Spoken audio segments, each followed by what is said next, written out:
So hello Rebecca. So yeah, that'll be edited out too. So if you'd like to introduce yourself and yeah. So I am Rebecca. I am somehow related to Sophie. We don't really know. Sort of, yeah. Anyway, down the line. I am 30 plus, and I said to Sophie that I would speak to her about OCD, which I have and have known I've had since I was about 16.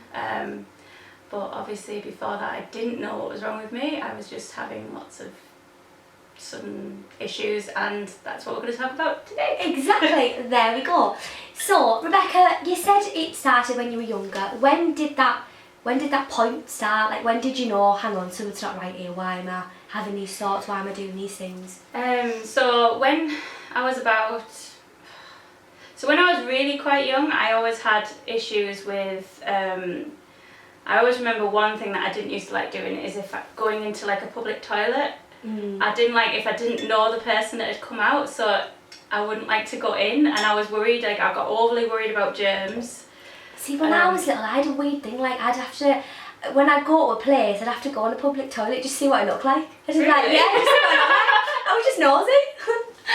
No, like I didn't, like it was just, I don't know, when it started, I remember going on like a bus trip with a group of people I knew, and some stranger came out of one of the toilets, and I was like stood back, oh, I've been, so that somebody else would go in that one, and then when somebody came out that I knew that had been in the toilet, then I was like, oh, I'll go in that one. Almost like I was like, I know them, but those people might have like, I don't know. Yeah, it was about like, yeah. it was all like germs and stuff. Then I started like getting really like picky in there, and I wouldn't be touching anything and stuff. And then I didn't like the idea of having to go. And I think that's possibly where I started like thinking, right, well, if I don't eat or drink anything, then I won't need to go. So then I won't need to use a public toilet. I won't need to worry about that. But I used to then think people might think I'm weird, like going in after them. But I think it must have been about 8 or 9 at that time.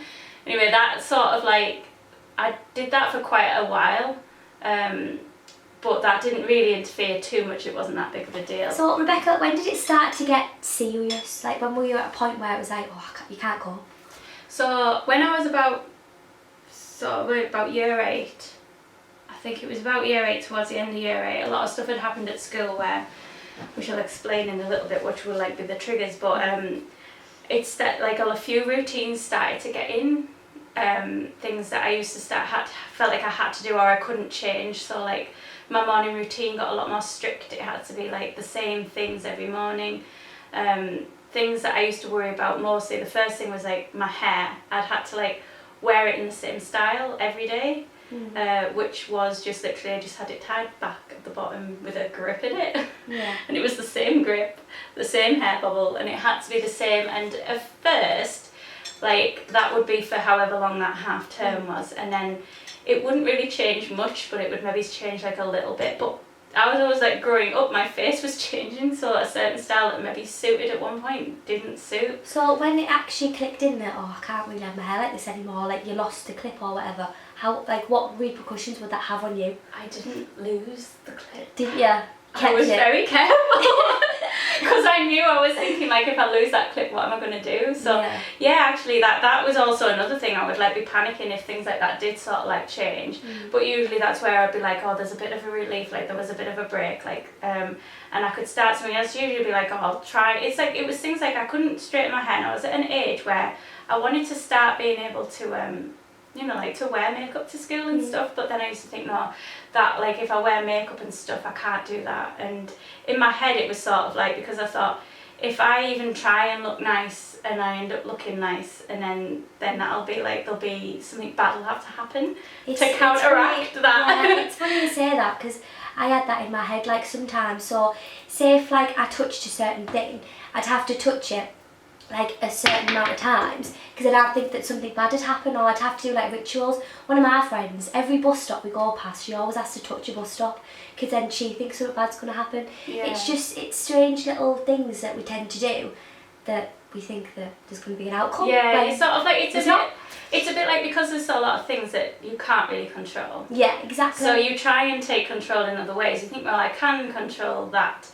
But I was trying to like balance stuff, so like I thought if I make like, so that for me there was this advert at the time which was, I think it was like Muller, yogurt or whatever it was, and it was a little like, it was such a non-thing that everyone else would have just thought, oh, adverts, how annoying, but it got stuck in my head, and it was like somebody eating a yogurt, and it was so much pleasure, where's the pain? Yeah. And it was about that balance, and it, like, you know, the balance of the universe and all that kind of stuff, and in my head I used to think, like, I need to have the pain so that, like, it's, so that the pleasure is not, like, if I was having the pleasure side of it, somebody else would be experiencing the pain. So I used to think, if I control me having the pain, then the pleasure will balance it out, and other people will be happy, and it kind of pushed it off me. So it started with things like doing my hair in a certain way, not being able to change that. But then it didn't just become down to sort of like then I couldn't look nice. It was just like I couldn't change it at all. And then I started doing things like, so it usually started on that day, so then I would like wear the same uniform like all week, and it'd like have to be, obviously it'd be washed in between, but I used to like worry that my mum wasn't going to get it washed for the next morning, because then I'd have to wear something else, and I didn't really have any reserve safe uniform. But it was all, at first it started on the day, and then during the day as well I stopped eating at school, because at first I would have like a packed lunch, but then, you know, I got a bit older and mum stopped making packed lunches anyway, but I used to then think, if I had a different food, then I used to start thinking like the best way to make sure I don't have a different food at all, if my favourite food isn't there, or my strict food isn't there, then I would just not, I couldn't cope with that. So then I just sort of slowly got out of the habit of eating at all. Then I couldn't eat before I went to school, so like I wasn't having breakfast, then I wasn't having food at school. Is that because you said about like having this routine and having this sort of like ritual? Did you think eating before school and eating like in like different parts in between, would that mess up your routine and mess up your? I think it would. I think it used to make me think like if I changed anything, so it was easy to keep things the same. The fewer things you had to control. Yeah. So if I was having breakfast, which I used to have, you know, I was pretty wild at one point. I even had melted chocolate for breakfast. But then there was also other things in my routine, like I didn't have an alarm going off at the same time every morning. I'd be like, oh, I'll see what time to get up. But then I'd maybe sleep in, and then that would mean then there'd maybe be a bit of a bad day, or I'd miss walking to school. And so I think it was like, you know, sometimes when you'd miss out on something because something had happened, I'd be like, right, I need to start making sure that doesn't happen again. So this took a while, because year 7 was a bit chaotic, I think, but I think it was chaotic because I was, but now I look back, it was because of certain things happening at home and in other parts of my life that I couldn't control, that were chaotic, but that were also like, you know, I wasn't getting, you know, my mum wasn't there on a morning to make sure I was up for school, or, you know, on a night time she wasn't making sure I was going to bed or doing my homework, or really supported in that sense at all. So that actually probably was more to do with it. But for me, I was thinking it's like I need to set my alarm, it has to be at a certain time, and then I'd start setting multiple alarms. So you'd have all these alarms going off. You see, going back to, you said about the same hairstyle, you said about the same foods. Was that in any other part of your life? Did you have to have the same clothes, or did you have to have... Yeah, so clothing, again, that's sort of like, so all these things started to creep in. It started off with the hair, then it went to the uniform. And it was all around school at first, because that was like my biggest anxiety point. I was so worried about being humiliated at school, which I think is obviously quite a common thing. But I was so paranoid about it, and I was like thinking like, to the point where I used to think like, well, if that happened, I'd just want to kill myself. Like, and I really felt like, and I was so scared of like thinking of all these scenarios of what could happen. Like, oh, I just want to die, so I've got to make sure that couldn't happen.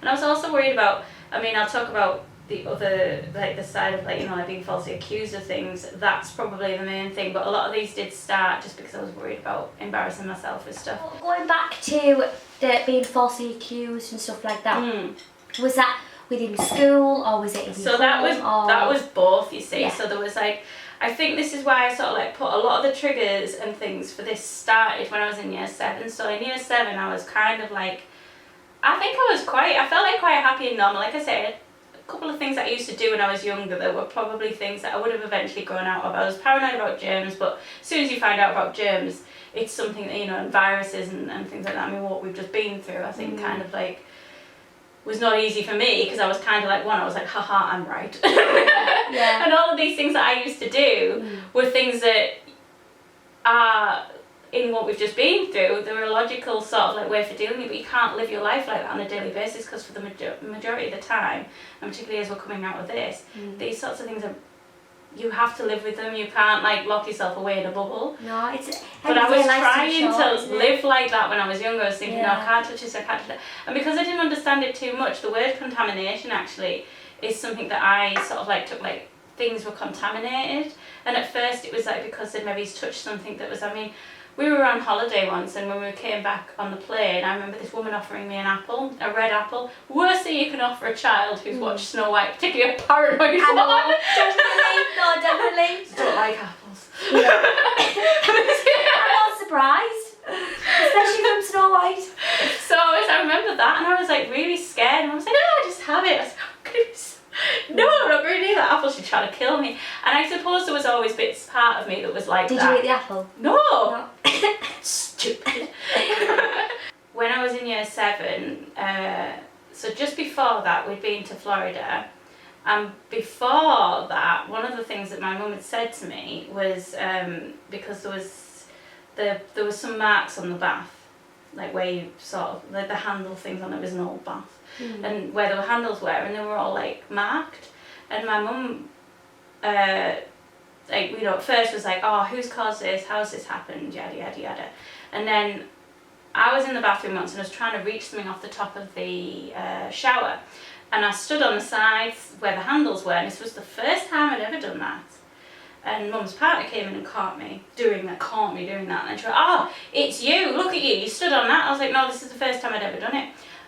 But that was not like accepted, apparently. Like, no, it wasn't just like, you know, I've been seen doing that, and or you obviously have always done that, you've ruined the bath, this old bath that needed replacing anyway. Like, I'd ruined it, and I was just like, no, but no one believed me then. It was like, no, we've seen you doing it. Oh, no. And it was all like, you know you've done it, just admit it. And I said, it wasn't me. Anyway, I remember later on, my mum even saying to me, and she was like, people who tell lies don't go to Florida. And I was thinking, but I'm not lying. Like, I wasn't lying, but I didn't really know what to do, because like it didn't matter whether I said that I wasn't lying. No one believed me. Everyone thought that I was just lying, and even though I was like, no, I haven't done it. Yeah. Did it make you sort of, that happening, like, doubt yourself a little bit more? Yeah, because then I was like, well, I mean, at that time I was fairly confident that, like, I knew that I hadn't done that. But I think then what that did do is it made me think, well, actually it didn't matter whether I was telling the truth or not. If people didn't believe me, then they didn't believe me. And then I actually then later on, I saw my mum, like I was talking to my mum in the bathroom, and she got out of the bath and she was lifting herself on the handles. And I was like, it's you, like, you're much heavier than I am. Yeah. And then that was kind of like, but then it was kind of like just brushed off, like, oh, it's not a big deal. And I was thinking, but I was threatened with Disney World for this. But then later on, so we'd been at Disney World, that was between year 6 and year 7, and then in year 7, we had a teacher, my head of year, and she'd obviously sort of like picked me out of the trouble, as the trouble causer. And whether or not I think people do get this, like, it's like, so then it was usually something would happen and I would just always happen to be there. Like, I just happened to be the one. Yeah. She obviously didn't like me anyway. And towards the sort of like middle end of the year, that must have been about, it was like after Christmas, this is when, like, I just remember a load of things happening that really, they sort of like really sort of like added a catalyst to how I ended up by going into all these like strict routines with stuff. So me and this lad, we were friends, but we used to like wind each other up as well. And we were messing on, and you know, he was saying one thing and I was saying something else, and then we were pretending to do, you know, I don't know, pretending to like hit each other and stuff. And anyway, then he ended up like, he took it to the next step and went and told the head of year that I'd hit him with the keys. Why he did that, I don't know. I think he was like just trying to get me. Lie. It was just a lie. He just made it up, just to sort of like. I think he was just trying to like get me in trouble. He thought it'd be like a ha-ha moment, but she took it so seriously, and she decided that she was going to drag me in the office, and he was sat there looking extremely sheepish, and she was saying, so, you know, it says you hit him with the keys, and I had this huge bunch of keys, because I don't know why, I just used to collect keys for keys for all doors. Like, that door doesn't exist anymore. All right, I'll have that. So I had this huge bunch of keys, and everyone knew I did. I was kind of like known for having this big bunch of keys with all these key rings and stuff on it.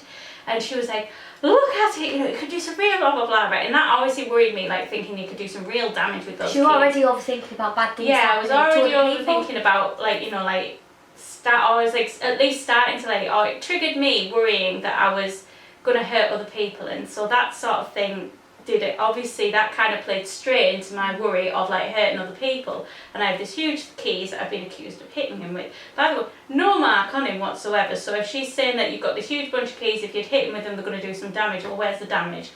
Didn't think of that at the time, because that would have been a bit like, right, we'll get in to show you the marks from this huge bunch of keys. Yeah. But anyway, that's sort of like a, that was that anyway. And then but one of the things that she was, like, saying to me, she was just like, she said, did you hit him with the keys? And I said, no.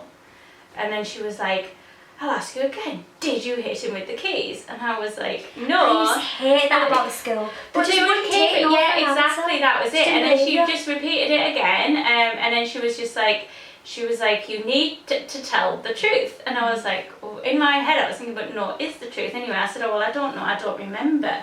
And she went, well, we're getting somewhere.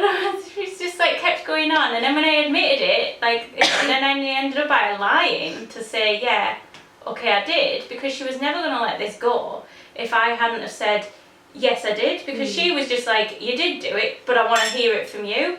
But you weren't going to hear it from me until I ended up by lying, and it was just, but because that was, again, sort of, like, was the whole thing of, like, oh, you know, like, what you're saying, we don't believe you, so you're going to have to keep saying it until you confess to doing something that you didn't actually do.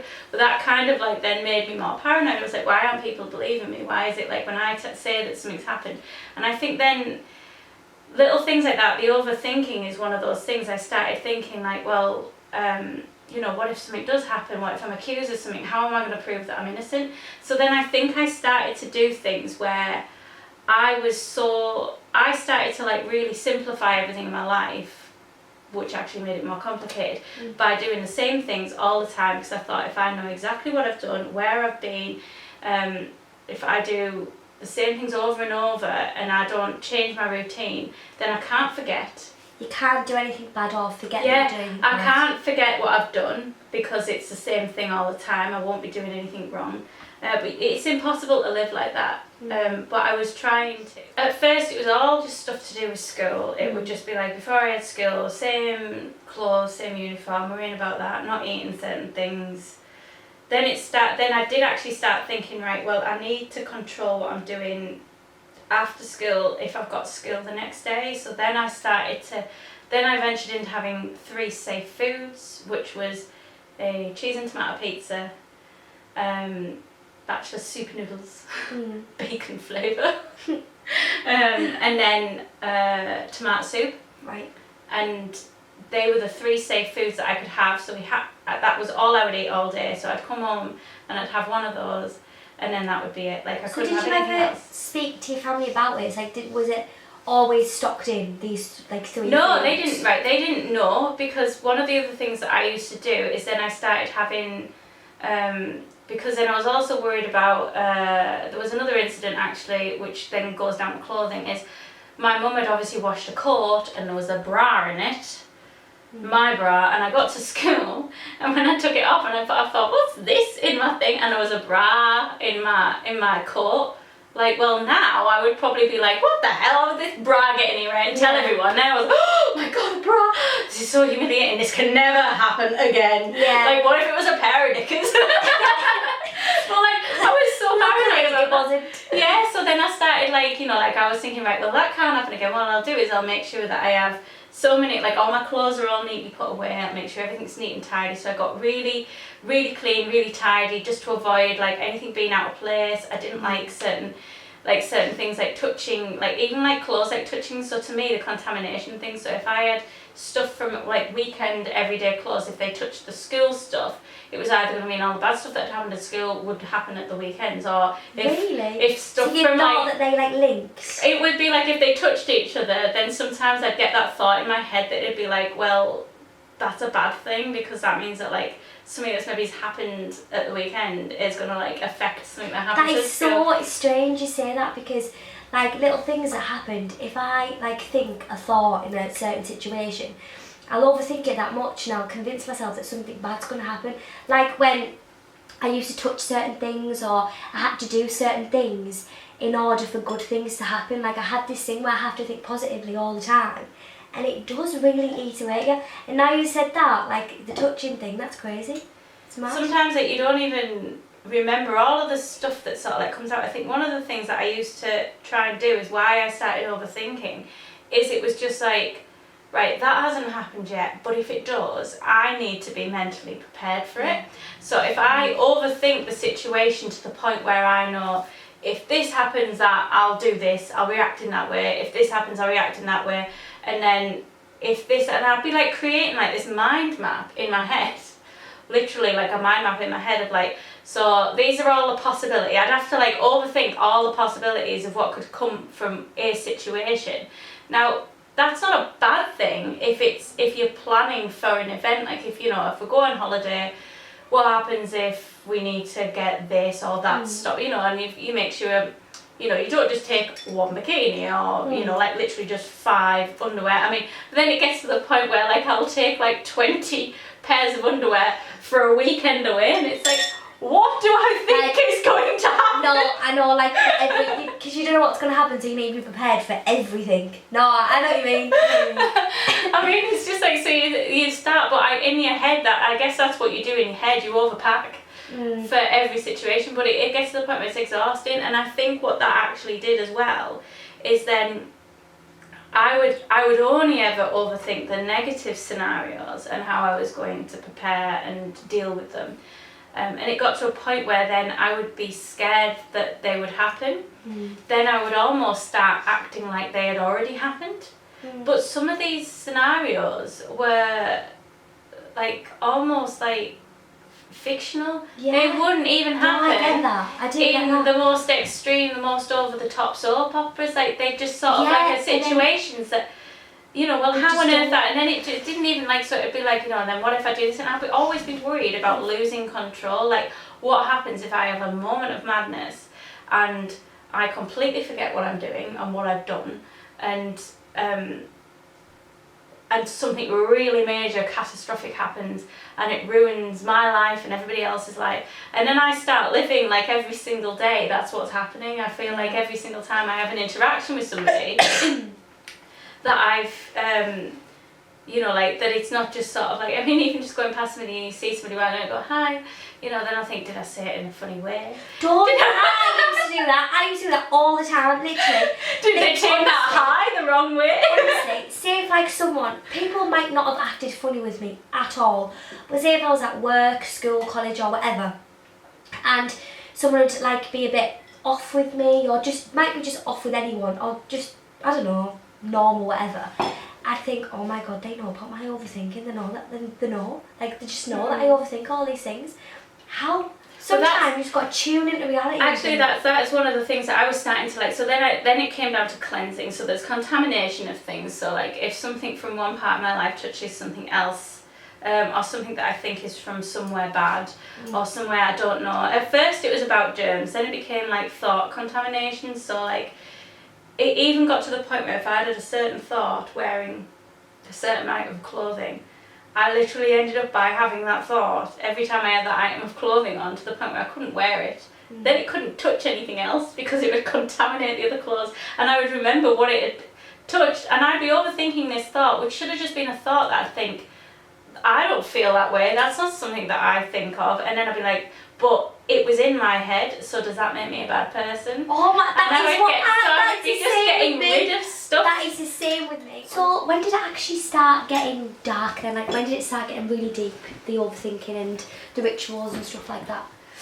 Yeah, so obviously like I was saying, there was a lot of things like, so it was when I started to overthink, and it started to be more in my head than it was, so I kind of controlled as much of the physical stuff as I could, things like avoiding going certain places where I thought, oh, this might set me off, or I might not be able to cope, or trying to avoid things where I could be in a situation where I'd be thinking, like, or worrying that I'd upset people.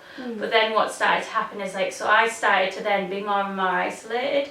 I didn't want to go out places, I kind of shut myself off from a lot of like friends and stuff. But to me at first that kind of made me happier, because then I didn't have to worry about it. I thought, well, if I'm just going to worry about going out, I'm going to worry about going to the cinema, because I used to worry what would be on the screen, if it was going to be something that would upset me and get stuck in my head or worry me. Because like if I saw something on the telly or on the cinema or something and it was something bad, that would just like replay in my head. Yeah, no. And I'd start to think that it was like me doing it, or I'd start to feel like I was going to do it or whatever, or then I'd think, what if I see it? And then I start thinking, I'm going to go out and do the same thing. So I would avoid all that sort of stuff. I'm the same. I know exactly what you mean. Like it was this 6 weeks holidays between year 10 and 11. That's probably when it got to its worst, because it was then that I used to be, I didn't go out anywhere, I wouldn't see anyone through the holidays and stuff, and mum and everybody else in the house used to go out through the day, so I was at home on my own. At first I used to quite like that, because I'd just be at home on my own,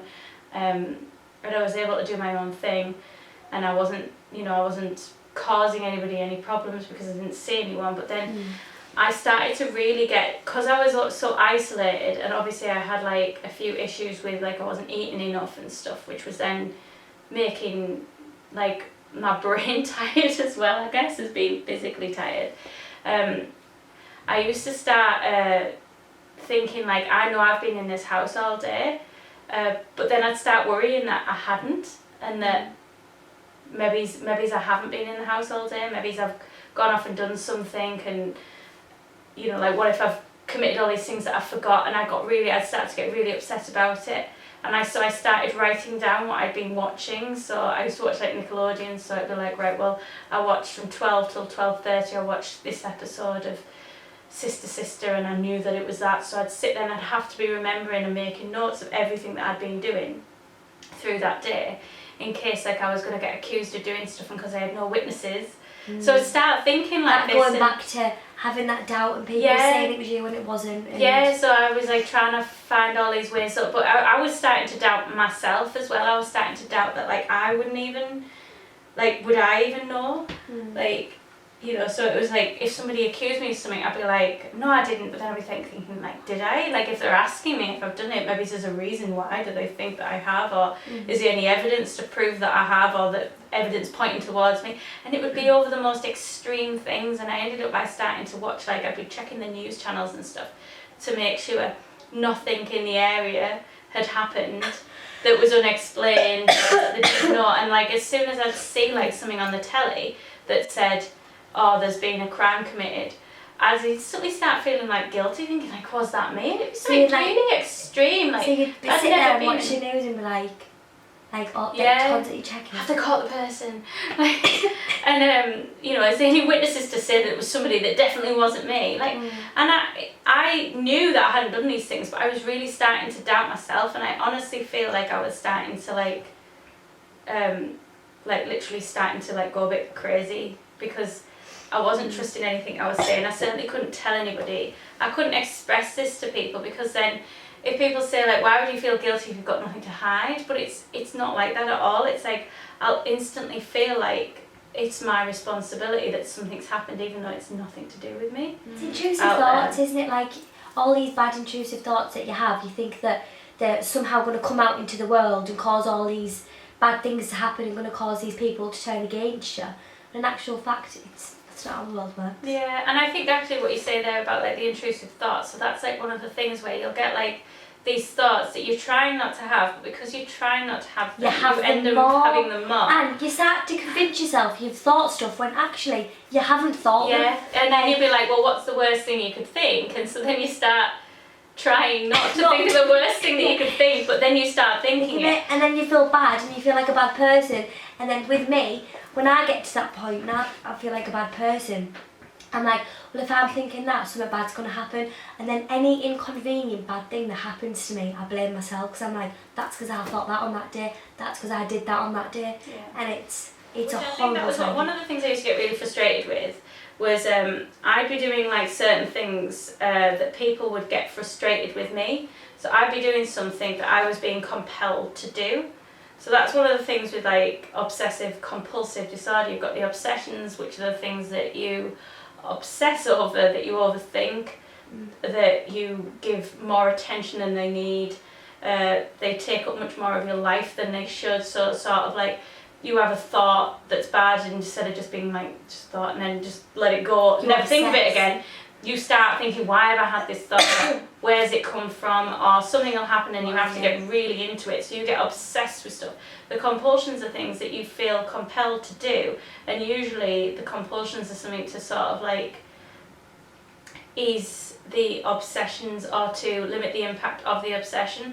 So if you're obsessing about something that potentially might happen, like a bad situation, you feel compelled, and being compelled to do something, you're almost being led by something that isn't actually you. Like I would be literally sometimes walking around like a zombie doing some of my routines, and I don't know where I was getting the energy, or even like where I was even like consciously thinking of doing these things. It was like there was something making me do it, because like I just felt I have to do this, and I don't know where that feeling was even coming from. Like because I knew in my head that some of this stuff was not going to change anything, and it was completely irrational. Like the main things I used to do would be like I'd touch wood and say a saying, and then I'd have like this really big routine.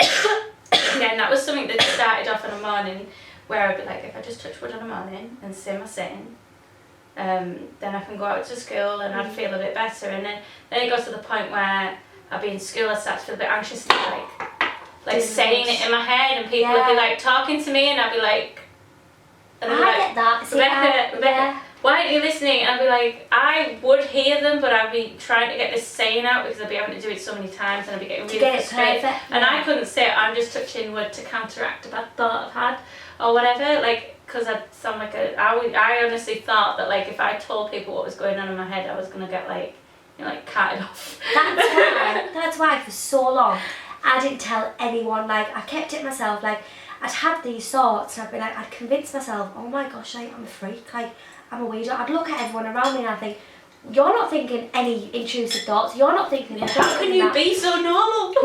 I'd literally look at my friends and be like, please can I be in your head? Like can I have this normal life, like normal thoughts? And one day I sat with my friends and I told them everything, and they were like, Sophie, like it's now. And when they said that, I thought, all this time I've convinced myself I'm this absolute weirdo, and I'm not. Everyone overthinks. So when it sort of like was what you would class as being obsessive compulsive disorder to the point where it was literally sort of like overtaking my life, was that I really couldn't function at all. Like I cut so many things off, I couldn't even think of a future. So like at school they used to be like, where do you see yourself in 5 years time? And then literally like everybody is, I'm going to be rich and famous with a rich husband. But there was like loads of people had all these ambitions, and I was just like, I want to be dead. Like I literally just felt like I can't go on like this. I couldn't go on like all the time. I was trying so hard to and I used to get really irritated, because particularly when people used to be annoyed at me for doing certain stuff or for getting angry. I mean, I was always angry, I was always upset, I was always frustrated with things, because it was really overtaking. I was so like, I was just worrying about everything. Like when I say like everything, I mean like literally everything. Like everything was such a hard choice. It's like, do you want a sweet? And I'd be sat there thinking, yes, I do want a sweet, but then I'm going to have to gel my hands before I have it. And then there's the whole like, you know, then the wrapper, and then if I do have it, if it gives me a bad stomach, is it going to cause, like, you know, am I going to end up by having it? Like, so then it would just be, I'd just be like, no. So when I think of OCD, I automatically think cleaning. Yeah. And the compulsion to clean and the obsession to clean. But really, it spirals like everywhere, like thoughts and everything. It's not just. I mean, a lot of the times when I was washing my hands, I wasn't washing my hands to get rid of germs. I would be trying to cleanse of a thought. So I was trying to purify my thoughts. So I was like, one of the things I used to think, if I'm thinking this, I'm a bad person.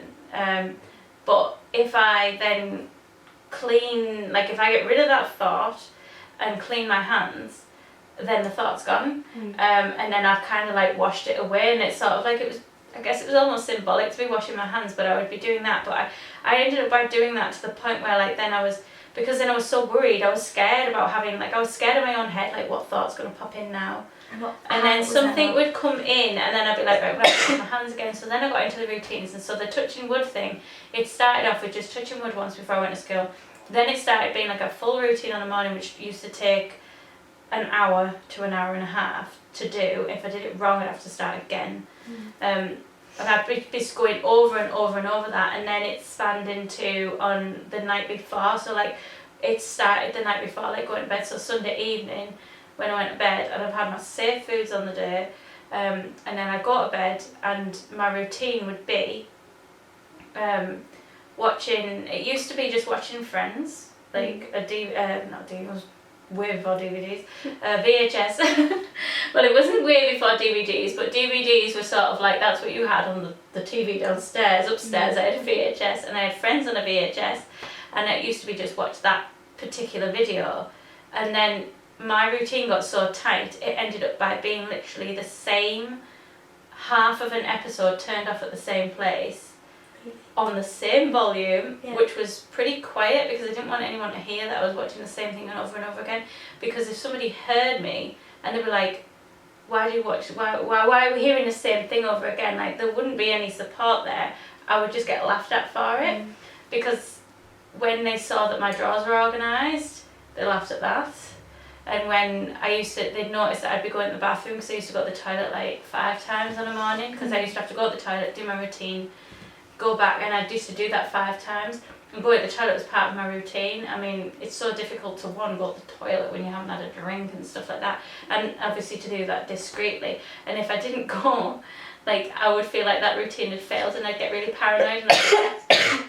And so then I'd be doing that. But I remember, like, they used to do stuff to kind of like block that routine, because they didn't know what was going on, and instead of like kind of like asking what's wrong, or to see that I was upset or distressed, which I clearly was, like it was more just like I ended up by just being ridiculed for it. So maybe it came down to it being like there was a voice in my head saying, if you don't do that, somebody in your family will die, or somebody will get this. And I was hearing that all the time. So when I do something, and a lot of the time I started to push it even more, so like a lot of my behaviours started to become a little bit more obvious, and I'd end up by having to do something that would look weird to somebody else, because I was thinking, I need people to sort of like see me do something odd. It's so funny you say to that. try and counteract it, because then I'd be like, if I do humiliate myself, but I do it in a way that like, I don't know, it's like in my head something was like telling me to do this thing, and then people will notice and you'll get laughed at, but it's alright because you've done that knowing that you'll get laughed at. Yeah, see, I used to have this thing where if anything about like death got mentioned on telly, about someone losing the mum, the friend, the brother, the sister, grandparents, anything, I'd go like that under my chin, like I'd just scratch my chin. And because in my head, like when I said before about touching the table, but in my head I thought, right, if I do that, they're safe. But looking back, it got to a point where my chin started getting so like bloody because I was scratching it all the time. And like looking back, I'd never do anything like that now. But looking back, those little things, I just caught myself in. Like I suppose that's like the compulsions, is like you start to come up with things that'll be a bit like a safety net. So you're like, oh well, if I do that, like that's like something that I can actually do that'll counter it, because you can't control a lot of stuff, but you sort of like feel like you're taking a little bit of control. But it's when it spirals out to the point where it's not just 1 or 2 things, because there's certainly stuff that I still do now, and they can get annoying, but I still do them now, but they're not really interfering completely with my everyday life. There is times where things do interfere with my everyday life, but when I was younger and when I didn't know what was happening, like I was unable to really function. And when they were going on about like, you know, are you going to college and stuff, like I would have loved to have gone to college. I would have loved to have been able to do stuff, but I was just so worried about being stuck in that sort of like education environment, and I was just so fed up of it, and I was exhausted from like the last literally about 3 years I spent doing the same things over and over again, the same routines, being worried about everything. I mean, even like writing stuff down. So like in exams and stuff or handing in work, I started to get to a point where am I gonna be subconsciously writing confessions to things that I haven't done, and then how will anyone believe me? So that all started from just, if I say I haven't done something, no one believes me, then it'd be like, but if I draw out a confession, then of course no one believed me. Yeah. So just be like, well, I just won't write anything down. I had safe words that I couldn't use. Was certainly words that, I mean, it got to the point where I couldn't use this word because it was associated with something else. Even if it was just like like certain words you can be worried about, like, you know, like you say, like the word death, for example, you think like, well, if I just avoid the word death, but then it was something that then I would then start to associate with death. So I'd be avoiding all these words that were completely unassociated. Yeah, mine used to be bye. Like, it sounds so weird, right? So we were on holiday and there was like, we were all just like, I was at kids club and whatever, and this like little girl said like, bye to her mum, and I thought, oh my god, like bye I associated with like you going like bye, but then I used to say see you later. So like I'd be like, right, see you later, because I'd know, right, I'll be seeing them later. Yeah. But bye was like no go, like they've gone. That was so final. And she said bye, and I thought, oh, you're gonna regret that later. But obviously, no, nothing happened to her mum. Yeah. But in my head, I thought I have to say see you later. Yeah, you have to say something like that. I mean, like I still have like little things like that I do, which I have to pick my battles. So I sort of, I don't know, I guess it's like kind of just like how I sort of function. It's a bit like a comfort blanket, but it's where that sort of thing started to try and kind of ease my anxiety about stuff that I couldn't control, and trying to get a bit of control in my life when there wasn't any, to the point where it then I didn't have any control over that, and I certainly didn't have hardly any control over the thoughts in my head, which is weird, because where do the thoughts come from? They come from you. But I would be constantly stuck in this battle with one side of my head saying, don't think of this, and then at the same time it's like, don't think of that. Well, what is it you don't want to think of? So then you'd have to think of it to think you don't want to think of it. And I would just get trapped and stuck in that sort of thing, going round and round and round. And there was definitely one of the other things which really got to the point where I knew something was really, really wrong was I used to come around and visit my dad, and you know, he'd open the door and be like, hello, you know, how was your week been? And he'd be so like, he was so jolly and over the top and just sort of like, you know, like happy to see me because I'd see him like on a Saturday. And I was petrified because I'd convinced myself in my head that he wasn't really my dad, that this was like some imposter that was going to, or like, you know, I was thinking like, what if it's not really him? What if he's going to murder me or something? So, you know, it hadn't changed, it was just him, and it was such a contrast because I would be like stood there like, you know, I'd be practically shaking and stuff, and he'd be like, he was so chilled, he'd be just like, right, so what are we going to have for tea? And I would just be like, trying to ask him questions. I thought that, you know, like asking him questions, solely trying to ask it that only he could answer.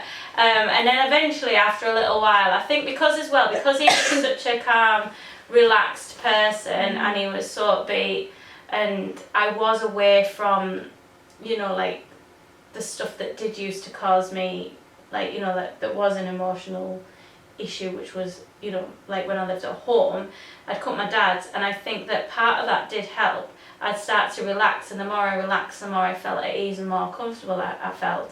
But I also sort of like, so it didn't ever go away. I'd still having like those things in my mind, but my dad kind of like, because I wasn't isolated and I wasn't on my own, and I was able to sort of like, even though I wasn't talking about any of this sort of like stuff and get like, you know, like saying, oh, I have all these things, it was like, I don't know, I think it was just because he actually seemed to like want me in his company, and he gave me attention and stuff, so and I would sit down with him. I wasn't just sat upstairs in my bedroom sort of like getting paranoid about all this stuff, and he made time to be with me because I'd see him that once a week. So I guess that probably did help as well, because I think if he was sort of like, if I got there and he was just sort of like, oh well, I've bought you this for your tea, I'm going to go and sit in here and watch the TV and stuff with, you know, my partner, and if you want to, you know, and then if you want to watch something, you can watch it in your room, which is what used to happen at home. It was like, you know, there was no sort of like,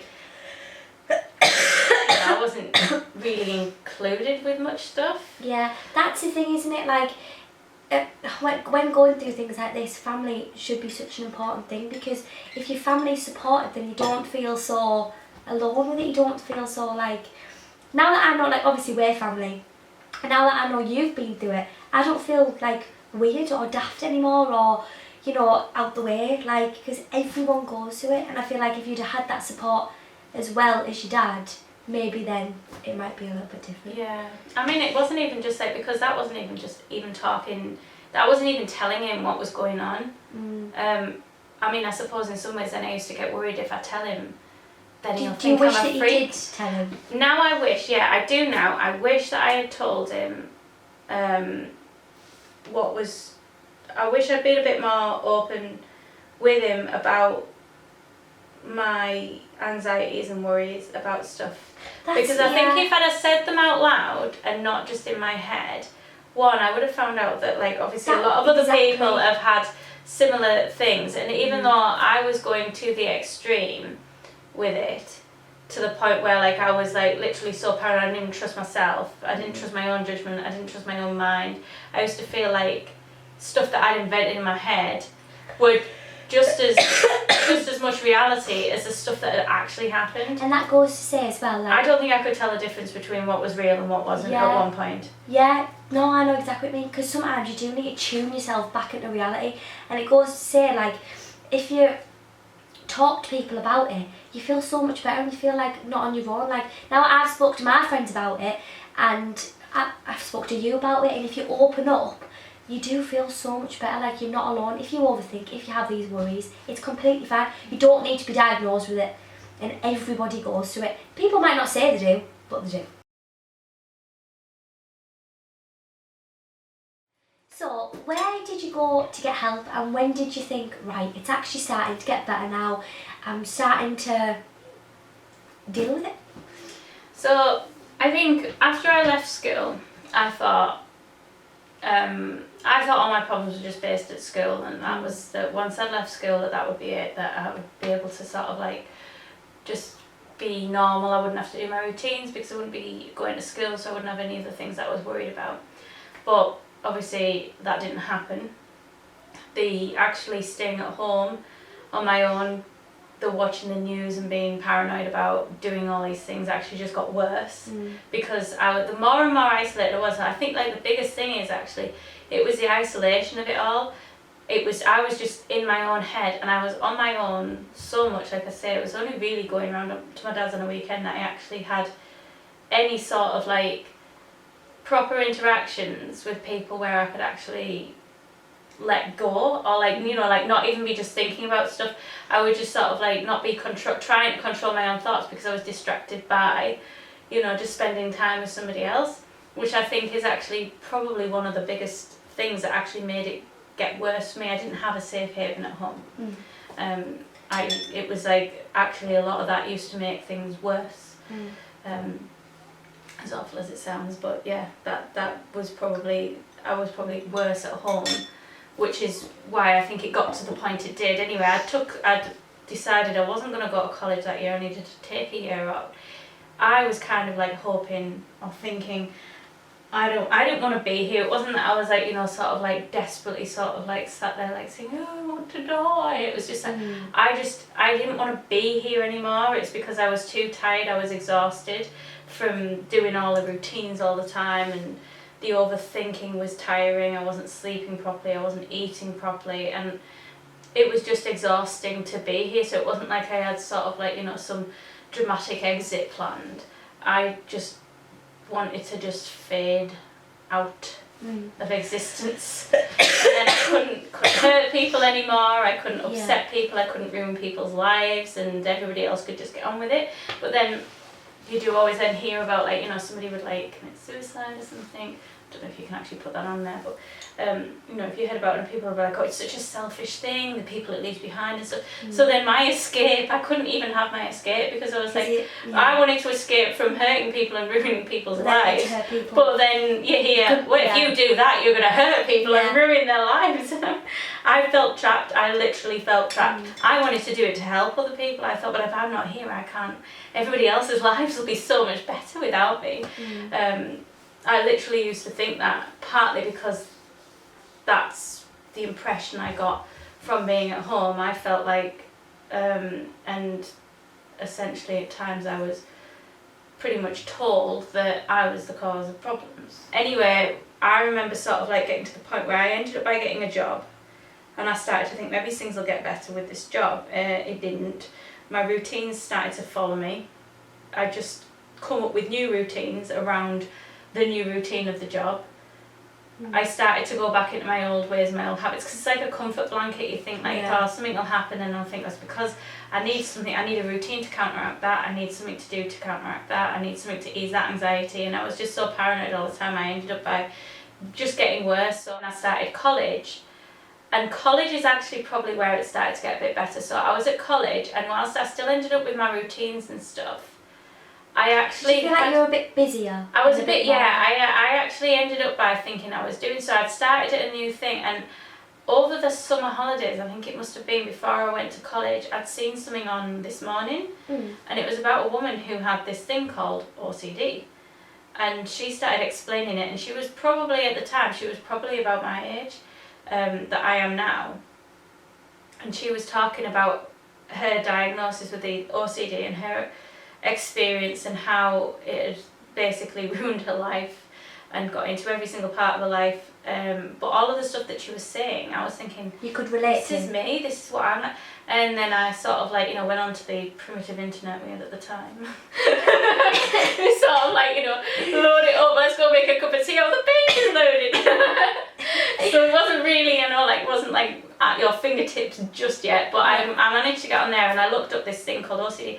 Wasn't really very well, like, it certainly wasn't really anything that I even knew about. There was bits of information out there, but it certainly wasn't just a word. You certainly wouldn't have got a t-shirt in Primark with what was the joke one? It said something like OCD, obsessive Christmas disorder. Oh yeah, it was you certainly would. Well, things like that don't bother me, but like you certainly wouldn't have had. Uproar about that. Well, yeah, because there's uproar about anything really, isn't it? But like things like that didn't really bother me. But you certainly wouldn't have even like, because people have gone obsessive Christmas disorder. What's that about? Like, because they wouldn't have known that it was a play on OCD. Thing is though, like, as much as obviously you went through that really dark time in your life, and obviously I've been through it as well, there's coming out of it, and and like you said, you watched that woman on This Morning, and when you said you're really darkest point and you thought, look, I don't want to be here anymore, look at you now, you got help, you spoke to people, and it goes to show if you do actually reach out and talk to people, loads of people go through it and you aren't alone in it, like that woman from This Morning and like you. Yeah, and I think this is the thing about how it was different then. So this is what, 2005 probably? 2004, 2005, like roughly this was happening with me. It was a completely different thing then. Yeah, it was a different time, it was a different thing. I mean, it's not that long ago really in the grand scheme of things, but in terms of like mental health, I think it's progressed a lot, definitely. But it's progressed a lot, but still people don't really talk about it. No, like, and they do, but they don't. I sort of like, so like you say, obviously there was uproar about the OCD thing, but I do think, you know, to an extent, one of the biggest things that I always wish I could have done when my OCD was taking over me is like, you know, lighten up. And one of the reasons why I think people do get upset when like things like OCD are kind of like dismissed and laughed at is because, like you say, people just think, oh, it's just, I like things a bit clean, I've got a bit of OCD, and it's not really a problem. But it's very serious, like when it gets... Isn't it? People use it very flippantly, like, oh, I've got OCD, oh, I've got a bit of anxiety, oh, but really, people do have it really bad. When I was doing my exams at school and things like that, I had to, like, aside from the fact I had a bunch of words I had to avoid, I also had to, like, make sure that my answers, particularly if it was written answers, were short, because I had to reread the whole thing backwards. Like, I used to read stuff backwards because I didn't care whether it made sense or not. I was looking for words that were maybe as incriminating, like incriminating words. If I saw a word, but like reading it again, and I literally had to like leave 20 minutes or so at the end of every single exam to read my paper backwards. So I'd have to like fly through things. I didn't care if I passed or not. Like it didn't really bother me whether I passed, because like to me it was like, you think about your future. It's like I can't think about a future because I don't feel like I'm gonna have one, and I'm terrified of tomorrow. I'm terrified of the walk home. You know, what if I just decide to do? What if I lose control of myself? Yeah, I was so like paranoid and worried and anxious, and one of the times we did an exam and I hadn't managed to read the last page, and they took the papers in, and that entire weekend, it was just a mock exam, so they were marking it over the weekend. That entire weekend I couldn't enjoy it. I kept having this wave of sort of like, you know, where you sort of like start like enjoying something and then you just get this wave that just comes over, and it's like every time. It's just like your stomach drops to like, and you just go cold and you feel sick. I kept thinking like, what could I have written? And so the more I start thinking like, what did I write? What could I have written? And I couldn't remember the exact words I was writing, or I could remember it, but I was like, what if that's made up? What if that's an invented memory? And I was getting so frustrated thinking, I was like, well, what could I have possibly written? But then the more I tried to think what I could have written, the more that image then became clearer in my head. The more I'd be thinking, I've written those words. You convinced yourself you wrote it when in actual fact you haven't. Yeah, exactly. And I needed the proof, so I was just thinking, yourself out to be this bad person, and you're not like. I had to wait until the Monday, and then when I went in, then they handed the papers round, and it was just like, well done, you got a B. I was like, all that worry around, nothing written in there at all. And I knew, like, if I had been normal, and I hadn't been so paranoid, I don't know, and I'd have just gone, And the other thing is as well, is it's like, what are they going to do if somebody writes stuff there in the paper? Like, are they really going to arrest somebody because they've written something on a paper, like a confession to a crime what crime? What crime? Like, you know, there would have to have been that specific crime that I had somehow subconsciously wrote down. That crime would have had to have been committed with nobody else responsible for it, like an unsolved crime. But then I did used to get paranoid. What if I've seen one on the news and then I write the confession? I was just like so like. I was just literally sort of like, I did feel like I was completely losing my mind. I didn't trust anything that I was thinking or anything I was doing. So yeah, it got after I saw that thing about that woman, and I found like that this is Did you get like literally a relief? Because I got a relief when you told me about your thing, and I was like, oh my gosh, it runs in the family. It's not just me. So like I did. I was like, that's straight off, and I didn't tell anybody in the house, like, you know, in my family.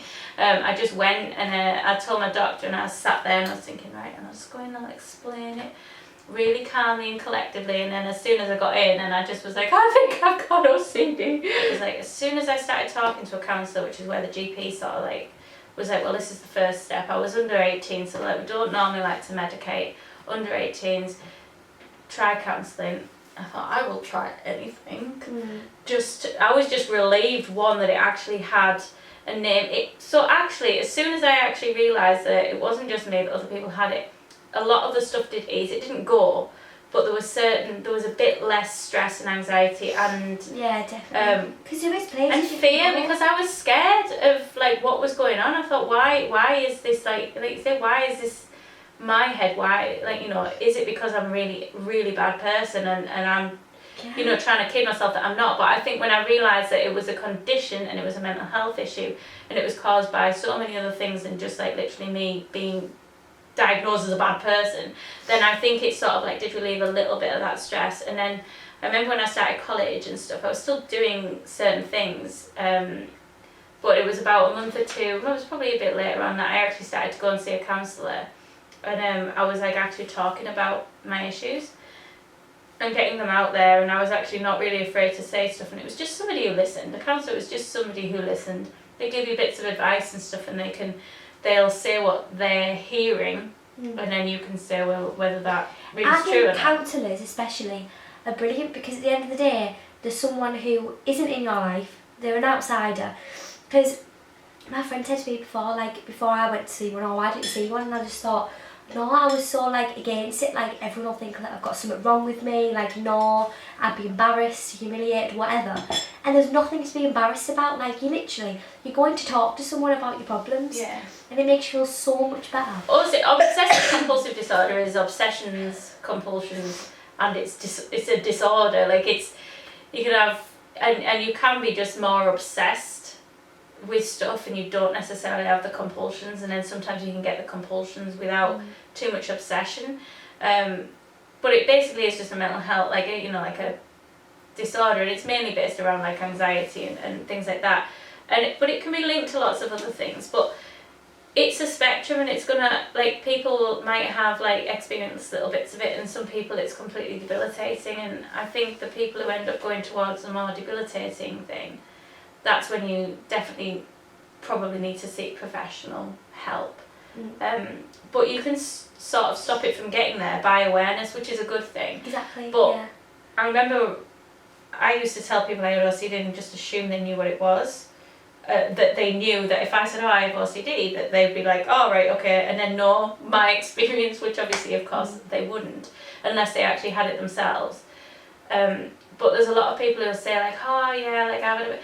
But then there was somebody else that had said like about having OCD. Oh God, how come everybody has OCD these days? Like people just need to get on with it. That's the thing. Yeah, get on with it. Get away. But it's like, that's the point. What? You can't. There's certain times where you can't just get on with it. But this has been a massive eye opener, and it's been absolutely brilliant. And there's a load of places to go.